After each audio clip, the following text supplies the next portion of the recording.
આદિશક્તિ માં અંબાની આરાધનાના પાવન પર્વ નવરાત્રી મહોત્સવની શરૂઆત થઈ ગઈ છે ત્યારે રાજ્ય સહિત અમદાવાદમાં પણ ઠેર ઠેર ગરબા મહોત્સવનું આયોજન કરવામાં આવ્યું છે। વિશેષ રૂપે ભાટ ગામ ખાતે રંગતાળ ગરબા મહોત્સવનું ખૂબ જ સુંદર આયોજન કરવામાં આવ્યું છે। જણાવી દઈએ કે સાહિબ વાણિયા અને તેઓની ટીમ દ્વારા ખૂબ જ ટૂંકા સમયગાળામાં સમગ્ર આયોજન કરવામાં આવ્યું છે।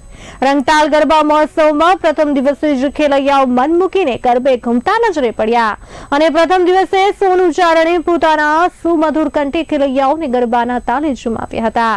આ સાથે જ પ્રથમ નોરતે ગાંધીનગર મહાનગરપાલિકાના પૂર્વ સૈનિક કમિટીના ચેરમેને વિશેષ હાજરી આપી અને માતાજીની આરતીનો લાભ લીધો હતો। સાથે જ મીડિયા પાર્ટનર તરીકે બે ઇન્ડિયાની સમગ્ર ટીમે ખૂબ જ સુંદર સાથ સહકાર આપ્યો હતો।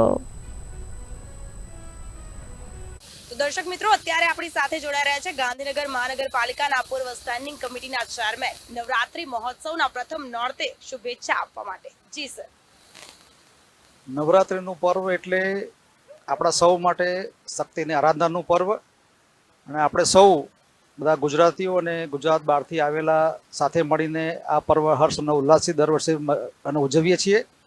આ વર્ષે પણ પરમ કૃપાળુ પરમાત્મા માતાજીને પ્રાર્થના કરીએ કે બધા જ મળીને આ પર્વ હર્ષ અને ઉલ્લાસથી મનાવીએ અને આ માતાજીની આરાધના કરીને આ શક્તિની ઉપાસનાના પર્વને કોઈપણ પ્રકારના વિઘ્ન વગર શાંતિથી પરિપૂર્ણ થાય અને બધા સુખ શાંતિ અને સમૃદ્ધિ વ્યાપે એવી પ્રાર્થના સાથે બધાને આ નવરાત્રિ મહોત્સવની અને ખાસ કરીને રંગતાલમાં અહીંયા આજે પ્રથમ દિવસે ઉપસ્થિત છીએ ત્યારે રંગતાલના આયોજકો અને તમામ ભાગીદારો અને તમામ ખેલૈયાઓને ખૂબ ખૂબ શુભકામનાઓ અને ખૂબ ખૂબ અભિનંદન।